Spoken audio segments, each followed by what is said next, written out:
What an amazing night. And what a person to celebrate. The Golden Mike is an award that is given every year to honor an individual in our industry, someone who we choose to acknowledge because of their outstanding contributions in a couple of areas. First of all, excellence.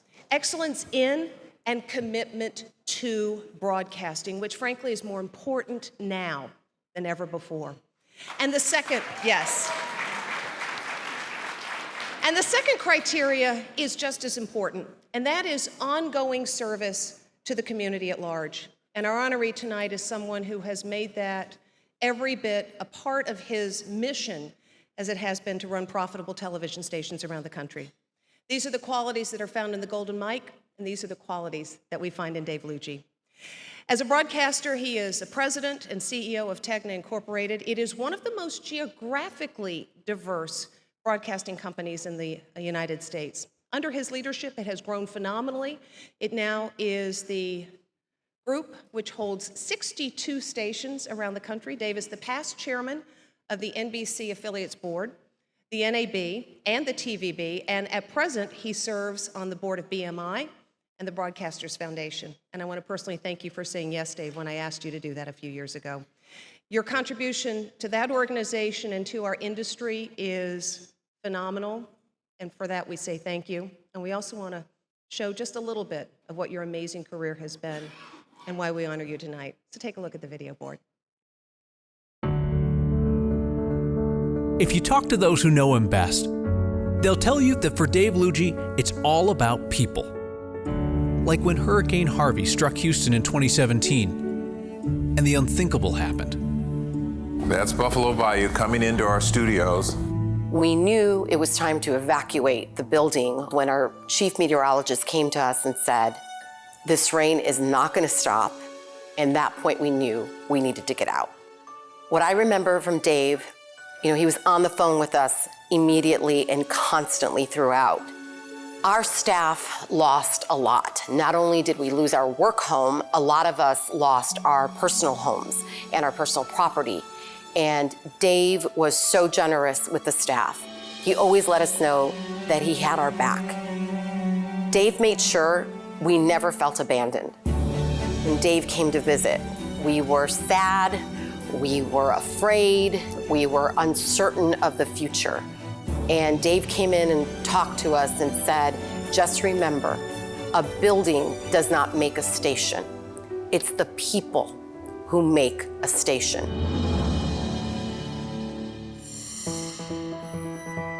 How does someone climb the career mountain from news intern to leading one of the largest local broadcast companies?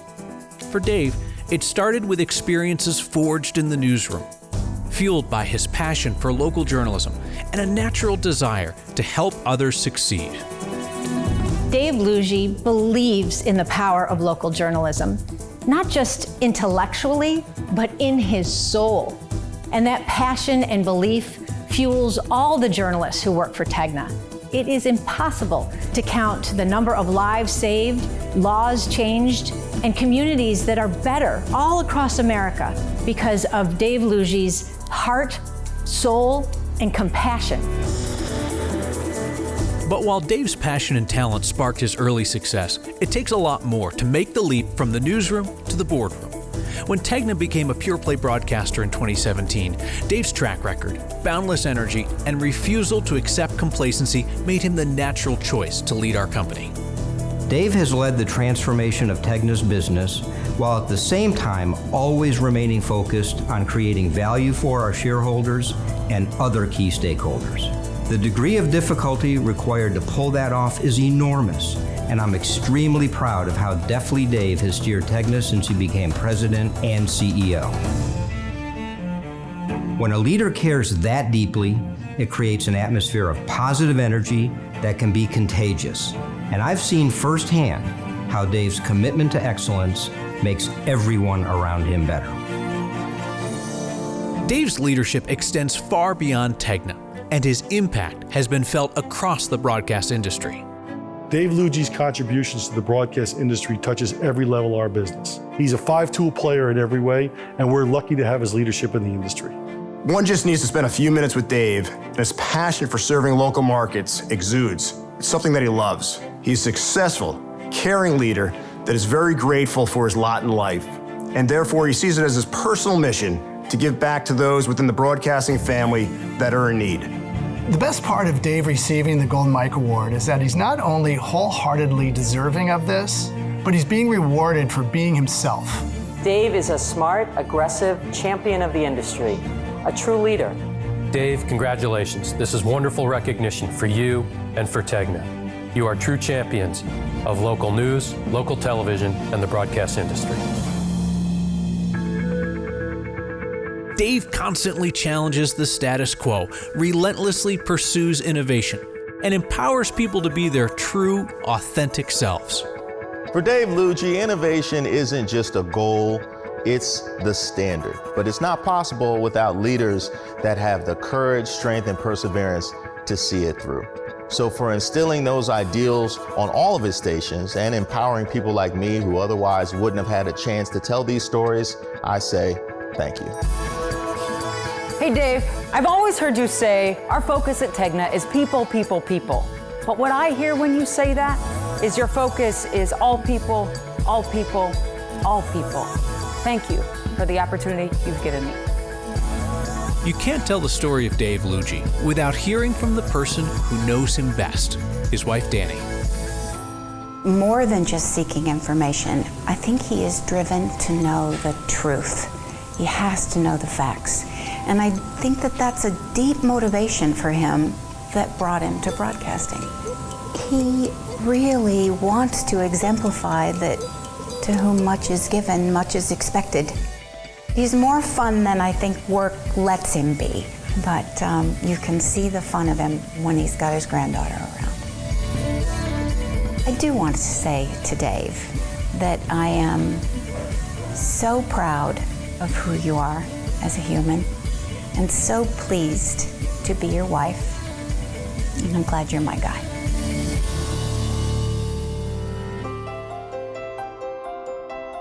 Hi Dave, it's me, Ellen, from The Ellen Show. You knew that. Thanks so much for being an early believer in my show. All these years later, I'm still here, you're still taking risks and developing your great young talent. Thanks for everything you do, and congratulations. Dave, your passion for local journalism helps to keep millions of viewers informed and safe every single day. It's trailblazers like you who keep journalism and local broadcasting strong. So here's to you, Dave. Serving our communities is the most important thing journalists like us can ever do. Thank you, Dave, for your many contributions to broadcasting and your ongoing commitment to our local communities. Dave has always known what we do matters.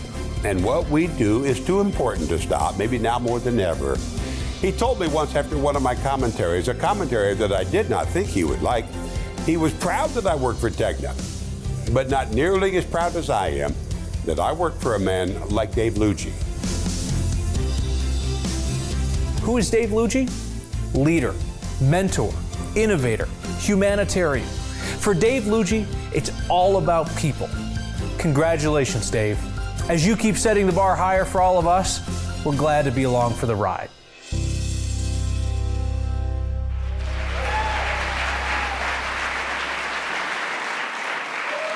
As you can see, Dave Lougee has had a remarkable influence on the broadcasting industry and on thousands of people in it, including this woman here. Dave, I add my thanks to you personally for your belief in me and the show that I anchor. We've already had a musical tribute, and that has had everybody on their feet. It's now my privilege to introduce three people who have their own special perspective about Dave and their relationship with him, both as a colleague and as a friend. First up, we have Jack Sander. Jack is founder and president of Sander Media, but he doesn't really need an introduction because he is one of the most seasoned television executives around. For more than 40 years, he has been a part of our industry, the former vice chairman of Beall Broadcasting. He has served as the chairman of BMI and the joint chairman of the NAB, someone who knows our industry and our honoree very well. Please join me in welcoming Jack Sander.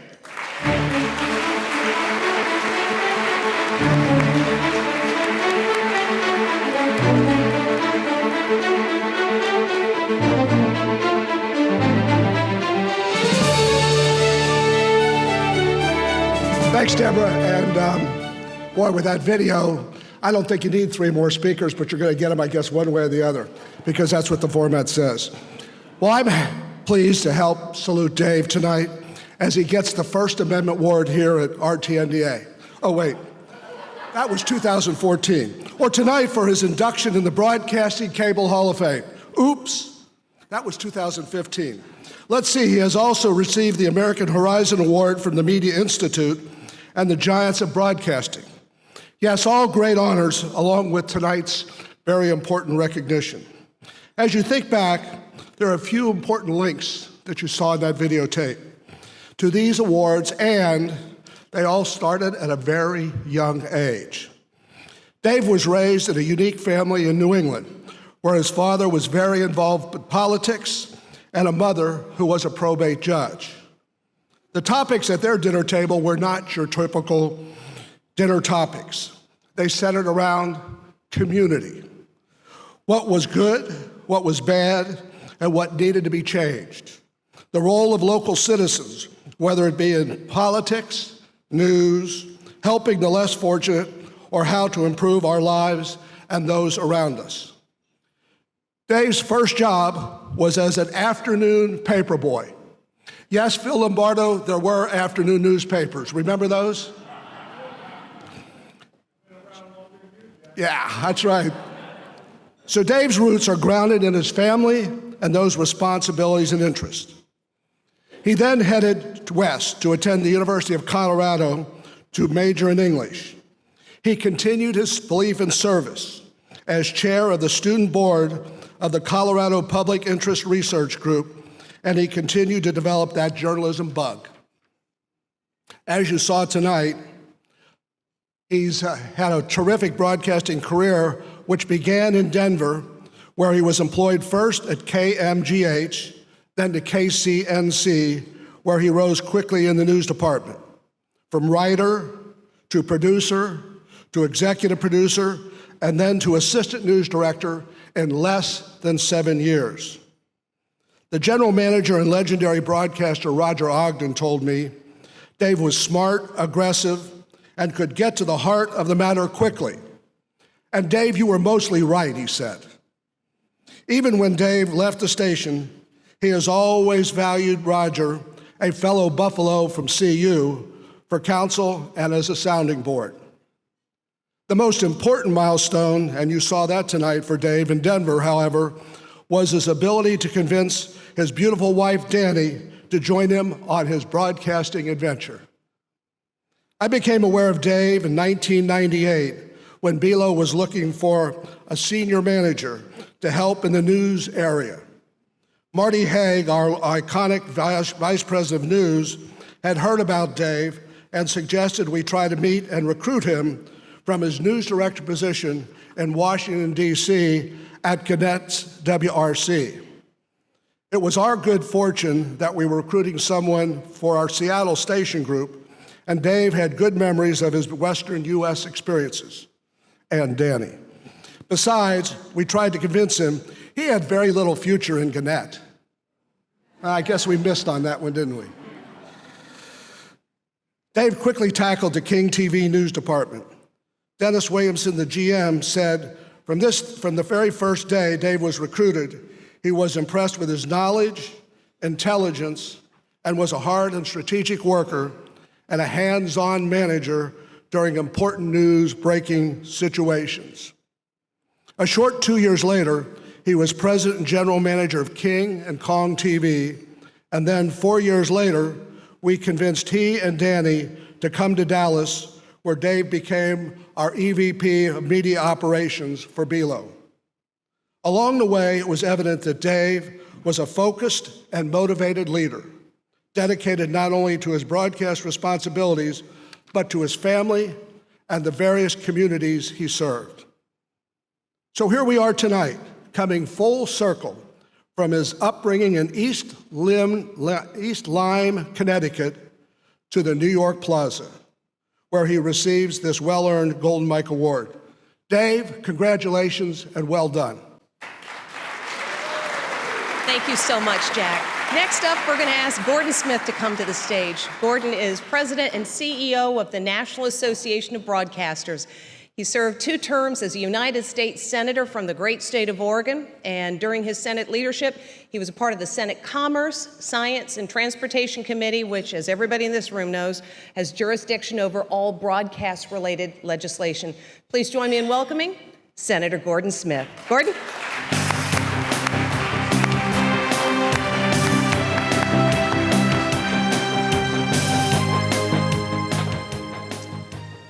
Tonight we gather in the presence of greatness. We come together to honor a true titan, someone who day in and day out has one of the hardest jobs in our business. There is no one who handles such daunting challenges thrust upon them and yet who responds with such remarkable calm and professionalism. I'm speaking, of course, of Danny Lougee.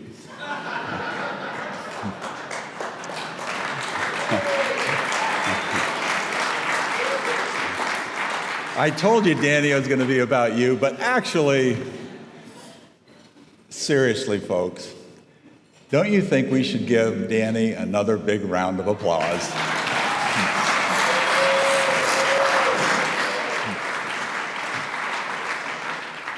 And to Danny's husband, Dave, our Golden Mike honoree, let me say this. Dave, we tease because we love. Thank you for who you are. We love, Dave, your passion, the passion that you bring to broadcasting each and every day. We love the intensity and commitment to excellence that you bring to Team Tegna, to your drive to make your TV stations the very best they can be in communities they serve. Well, I got to know Dave very well, up close and personal, when he was elected chairman of the NAB Joint Board of Directors. For those of you not familiar, the NAB Joint Board Chair oversees a 60-person board representing the entire spectrum of the broadcast business: radio and TV, small markets and large, networks and affiliates, from family-owned AM radio stations to representatives of Nexstar, Fox, Disney, and more. The NAB Joint Board Chair position is demanding. The hours can be grueling, and the pay is zero. But Dave was a master at herding the cats, time and again, to finding consensus. He's a natural-born leader. You've heard that already. I'm here to affirm that. And he helped build an NAB that today has never been stronger. Now, I've been blessed in my 10 years at NAB to report to a series of remarkable and accomplished men and women. People like Steve Newberry, Paul Karpowitz, Charles Warfield, Dave Lougee, Caroline Beasley, and currently Jordan Wertley. I'm indebted to each and every one of them, all of them superstars, all of them responsible for giving this recovering politician the job of a lifetime, representing broadcasting in the halls of federal power. And with these distinguished people, Dave stands tall among them. And tonight is his night. During his time on the NAB board, I've heard Dave Lougee say many times that the threats to broadcasting are existential. And he's right. Whether it's a proposed performance tax on radio or the retransmission consent fights that with our pay TV friends, these are all fights that we win. And we need to keep winning if we're going to represent and preserve and strengthen the one and only indispensable communication medium, free and local broadcasting.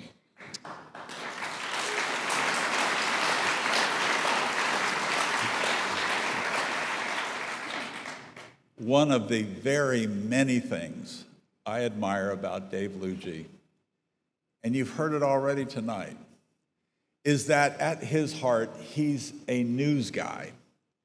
He ran news operations at some of America's great local TV stations, places like King TV in Seattle, WRC TV in Washington, D.C., and others. Nothing makes Dave prouder, I've seen this, than seeing his Tegna colleagues win Murrow and Cronkite Awards for excellence in journalism. And they've won a bunch of them. Now, it's no secret that newspapers are collapsing every day, and that the internet is a haven for deep fakes and disinformation. Well, Dave's not just taking it lying down, he's doing something about it. He's devoting tremendous resources at Tegna TV stations to rooting out corruption at City Hall, exposing business scams perpetuated on the less fortunate, and giving Tegna reporters the tools they need for in-depth, months-long reporting that are essential to an educated electorate and preserving an informed democracy. He's committed to serious investigative journalism, and that's what makes the difference. So, to Danny Lougee's husband, Dave, thank you for your innumerable contributions to the industry that we all love, for your support of NAB, and for making the Tegna communities that you serve just a little bit better. Well played, my friend. Thank you so much, Gordon. Next up, it's my privilege to introduce Lynn Beall. Lynn is Executive Vice President and Chief Operating Officer of Media Operations for Tegna. Woohoo! She has her cheering section. She leads operations across the country's 62 broadcast stations and sets their vision and strategy for content and sales. She's also a busy woman. Besides that, she serves on the CBS Television Affiliates Board. And in 2018, Lynn received the Alliance for Women in Media's Gracie Leadership Award, one of the biggest, recognizing her as an outstanding female business leader in our industry. Ladies and gentlemen, a pleasure to introduce Lynn Beall.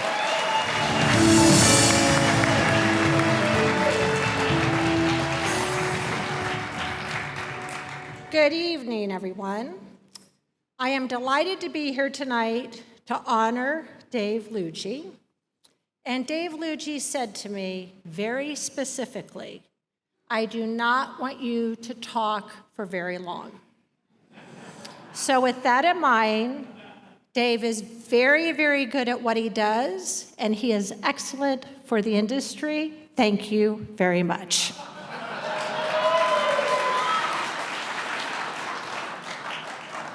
All right, Dave, in all seriousness, I promise to be brief, but there are a few important things that I want to share as we honor you tonight. I have had the pleasure to work with Dave for many years at Gannett Broadcasting and now at Tegna. One of the things I admire most about Dave, and what I believe truly sets him apart as a leader, is his focus on doing the right thing.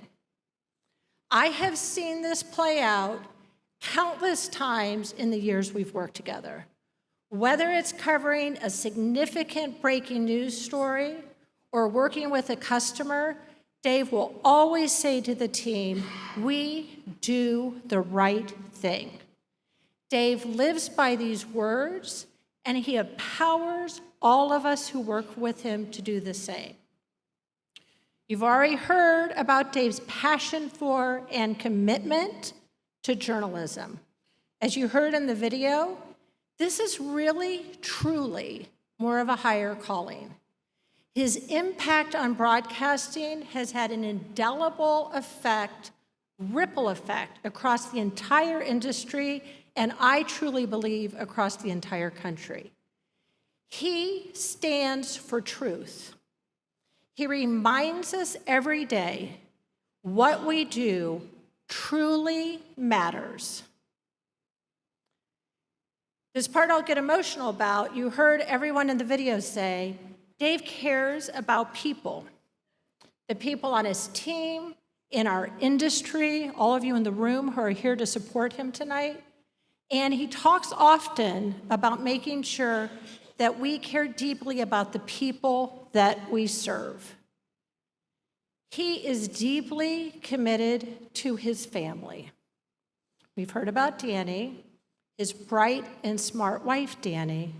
They're amazing children. And if you hear him talk about, he always uses the word brilliant when he talks about his granddaughter, that she's very brilliant, Mila. If I had $1 for every time Dave talks about all of you, you know the rest. You are truly the cornerstone of who he is. Dave cares about inclusion, authenticity, and diverse perspective. He'll say, and I agree, it's not only the right thing to do, it is the smart business thing. Dave tells a great story about participating in a group executive problem-solving exercise at an executive leadership program many, many years ago, like 25, 30 years ago. So imagine this. There are lots of type A men in the group, and there are 2 women. What do you think Dave was? Do you think he was type A? Yeah, type A. The scenario was surviving in harsh winter mountain conditions. You had to rank which items you needed to survive as a group. Immediately, all the type A men jumped in with their ideas. They completely drowned out the one person in the group, one of the women who was not type A, and she happened to be an actual mountain survival expert. It was a long time ago, and he still talks about it, so I think it made an impact. There were 2 great lessons. Number 1, each voice should be heard, and do not make assumptions. He tells us that all the time. And number 2, the experts from the leadership program said that 99.9% of the time, unless there is an actual winter survival expert in the room, 2 heads are better than 1, and 4 heads are better than 2. All right, I'm almost done, Dave. Finally, Dave refers to Apollo 13 as his favorite movie. Failure is not an option is the most memorable in the movie. When it comes to our journalistic and business mission, Dave will say, failure is not an option. Somehow, some way, against the odds, and in the face of potential adversity, we will get the job done, but most importantly, we will get the job done right. On behalf, Dave, of the colleagues across Team Tegna, and on a personal note, so well deserved. Congratulations on the 2020 Golden Ball.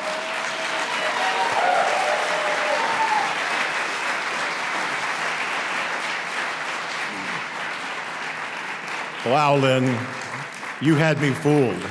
I was in a state of panic. I said 30 seconds, I don't see that in the script anywhere.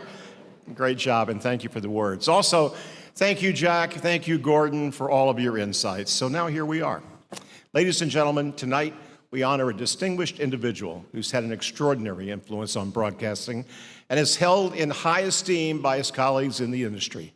It's with great pride that the Broadcasters Foundation of America present the 2020 Golden Mike to Dave Lougee.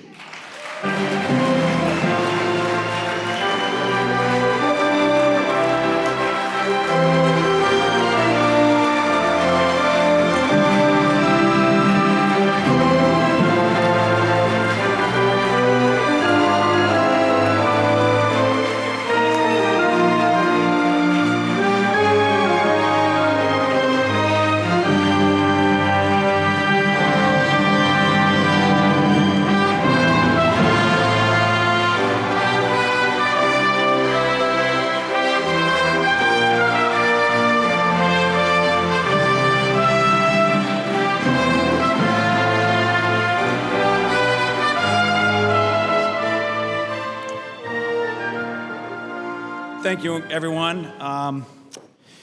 Thank you, Jim, Deborah, and the entire Broadcasters Foundation for this tremendous honor. I know I'm the last thing between you and the exits tonight, so I've cut my remarks down to 30 minutes.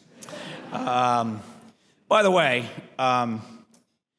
You know, I want to thank BMI for bringing Nile Rodgers here tonight, because if you had told me you could get this room simultaneously saying, "I'm up all night to get lucky," I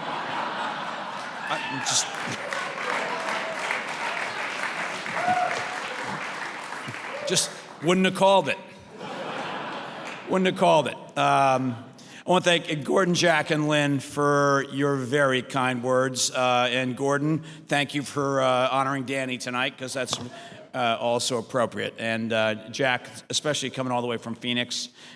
Jack was very kind. I was a little worried about what Jack's script might look like, given how many swear words there were in our relationship when I worked for him. But he edited it down very nicely tonight. So I appreciate that also. And I also like to thank several of our company's board of directors for being here tonight. Thank you very much for attending, along with my many colleagues, some of you back there in the bleacher seats, but for also being here. And these events, of course, are great opportunities to get families together. So thanks, of course, to the love of my life, Danny, for finding some nice things to say about me. Our son, Nash, who flew in from the University of Colorado this morning after, I'm sure, a really great night's sleep.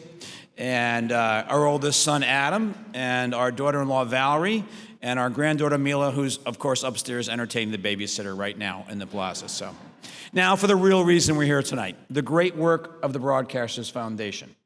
Phil Lombardo, I want to express my admiration for your vision and persistent strong-arming, to put it mildly. You would put Tony Soprano to shame across the river over there. For making this foundation what it is. This foundation doesn't exist without you. I'd like you to stand up and take an applause from everybody in the room.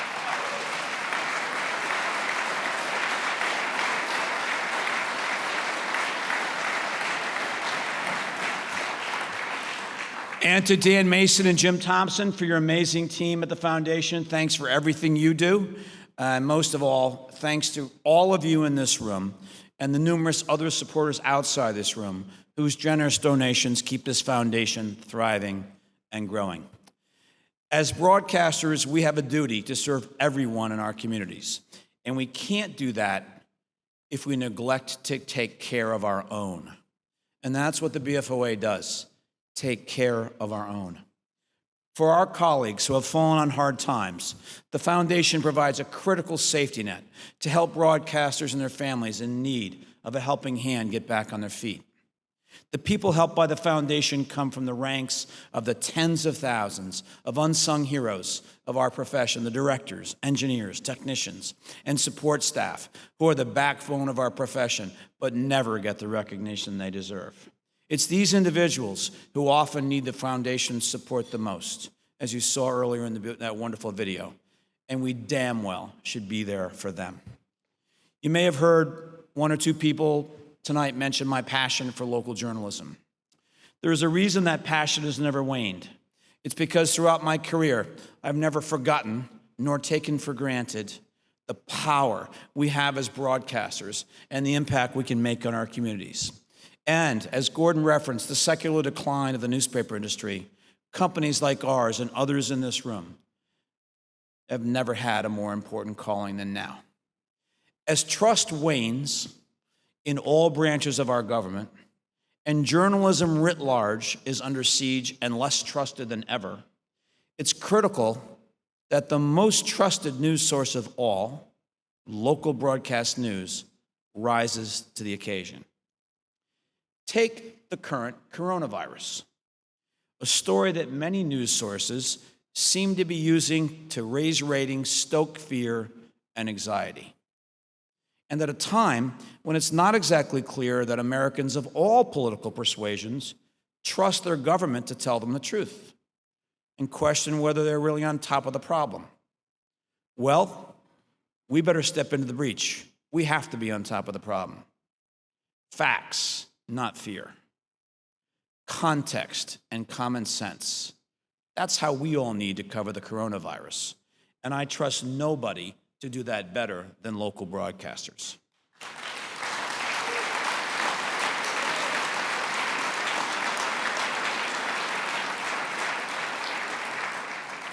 In times of crisis, we're there to keep our neighbors informed and safe. And when the waters recede and the dust settles, we're there to help our communities heal, to provide comfort and hope, and to restore belief in the remarkable resilience of the human spirit and the American human spirit. When corruption or wrongdoing happens, we're there to expose it. We're the voice of the voiceless, and we're the catalyst for getting laws changed and holding the powerful accountable. So while we enjoy ourselves on this wonderful evening in support of such a very worthy cause, let's not forget the reason we do what we do. Because, as Gordon said, localism matters to our country and our democracy. Our form of government depends on a locally informed citizenry. And in that vein, let's endeavor to connect the people in our communities. Whoever thought that the internet age and all the access to information it would provide would lead to the least informed society of our lifetime? Today's digital fragmentation allows us to self-select to the platform and places we want to be, listening to and interacting with people who are, quote, just like us. That makes us less informed, less understanding, less empathetic, and way more ignorant. Local broadcasting is and can be the antidote to the hatred, intolerance, and ignorance that is threatening to tear our communities apart. Through great storytelling, we can learn to appreciate our neighbors who don't live right next to us, who don't look like and think like just like us, and encourage people to participate in their communities, not wall themselves off from them. It's what we do best when we're at our best. As broadcasters, we have the power to make that happen. The power to enlighten and enrich our communities, to share joy during the good times, and to instill calm rather than inflame tensions during the bad. That's the power of local broadcasters, and something we should all appreciate about those tens of thousands of local broadcasters making this country better every day. Thank you again to the BFOA for this incredible honor, and thank you everyone for their support this evening. Thank you.